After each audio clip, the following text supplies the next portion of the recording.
You're listening to the Infinite Banking Mastery Podcast. Did you know that you could build a tax-free pool of wealth that's liquid and accessible all your life while building your retirement nest egg?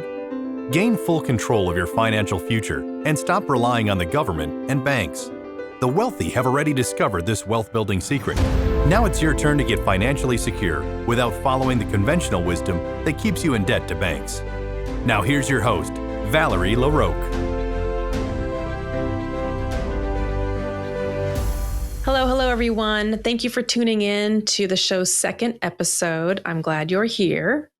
I have a question for you to ponder today, and it is, have you ever thought about how much of your retirement account the government will take at your retirement? At that time, when you start needing that money to live off of as your income, have you thought about how much of that you actually get to keep? Okay, so you ponder that question, and I will get into today's topic. I want to tell you a story today about a typical American family. Although by the end of this story, you may find that this family is actually not so typical. So let's review their financial situation. They have income of $48,000 per year, expenses at $59,000 per year, and credit card debt at $310,000. Eesh, that's pretty high. So what kind of advice would you give this family? Yikes, they're really in some bad situation. Maybe bankruptcy, that kind of jumps to mind quick. How are you going to get out of this debt? You got to get rid of that $310,000. You're upside down. You keep increasing it. Who's going to keep giving you any more debt to even keep doing that? You need to get out of that debt, claim bankruptcy. But what if that wasn't an option for this family? How about cutting expenses? That seems like a no-brainer. They definitely have to cut expenses. How can you continue to spend $11,000 a year more than you make? But what would this do to the family? They have expenses. They have, mortgage and buy food. They have children and maybe diapers and gas and utilities, all the regular expenses. They want to save too. I mean, what would this do to this family? Obviously, they're not able to cut expenses. They haven't done it yet. They're struggling. How about increase income? Yes, that's some advice I would give. You are going to need to increase your income, whether that's a new job or whether that's getting a second job or a third job. You're definitely going to need to increase your income to be more than the expenses you are currently spending. Can you imagine? Would you let this family handle your money? No, definitely not. I'm sure everybody's shaking their head right now. No way. So let's review this situation one more time. The income for this family is $48,000 per year. Expenses are $59,000. And the credit card debt is at $310,000. It just sounds just crazy. Now let's just add a whole bunch of zeros and see what that looks like now. Income at $4.8 trillion, expenses at $5.9 trillion, and debt at $31 trillion. Now what family am I talking about? You guessed it, Uncle Sam. Now, if you want to see these numbers yourself, you can go to usdebtclock.org and watch those numbers as they increase rapidly in real time. Something fun to do. And this isn't even the whole story. We actually have unfunded liabilities of over $173 trillion, primarily due to Social Security, Medicare, and Medicaid. Now, of course, most people have heard of the amount of the deficit. They know about it. They're probably desensitized to it's just so big. They're desensitized to the size of it. So let's try to compare it to something that we can kind of wrap our minds around a little bit. Like, how long would it take to count to 1 trillion? Let's just focus on that. Well, it would take 31,963 years just to count to 1 trillion. So now multiply that by 31 and we have our number. Totally unfathomable just how large the number is. And we as a country, we are already 100% expenses over income. This massive debt has the liability of each U.S. citizen at over $519,000 per person. Wow. Can you imagine? Your children, you have a baby and bam, you owe $519,000. Welcome to the world. Maybe some of you have heard of this author I'm about to talk about. His name is David McKnight. He wrote the book Power of Zero, How to Get to a 0% Tax Bracket and Transform Your Retirement. Great book. I heard him speak in a presentation, or maybe it was in the Power of Zero documentary that he created, where he said in the next 75 years, Medicare alone will take up to 100% of the federal budget.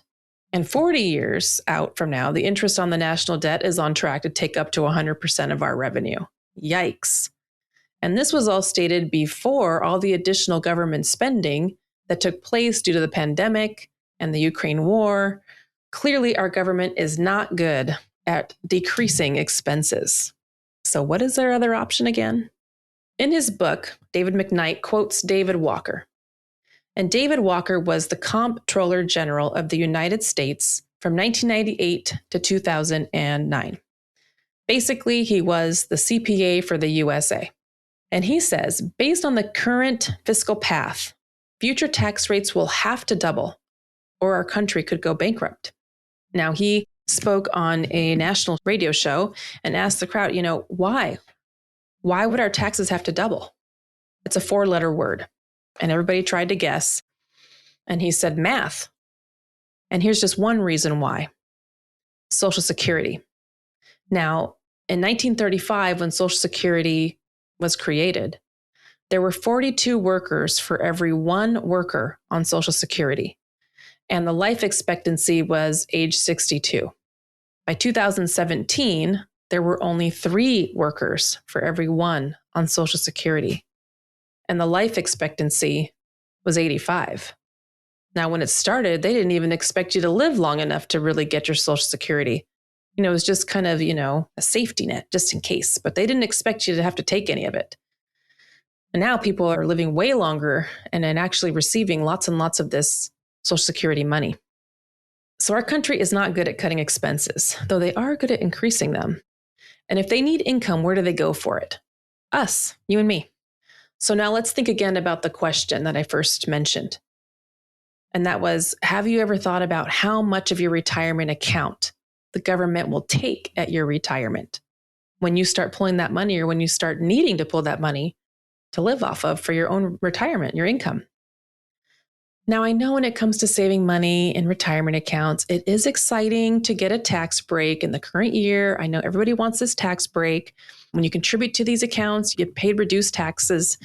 It's just that what you're basically doing is saving up those taxes for a time in the future when your tax rate is unknown. And that's called tax rate risk. Sounds risky to me, that's for sure.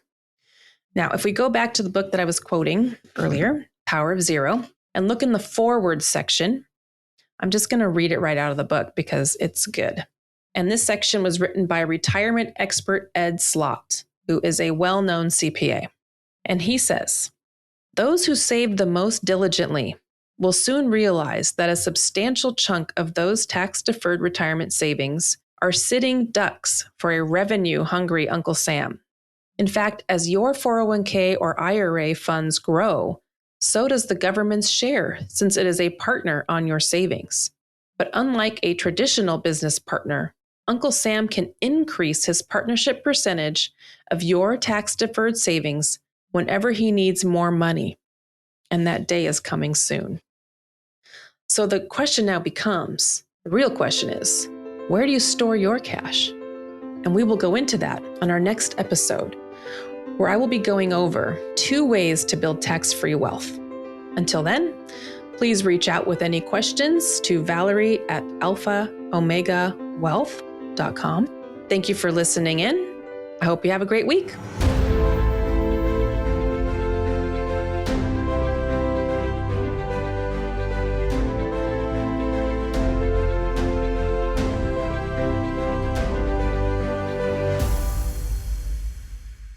This is thepodcastfactory.com.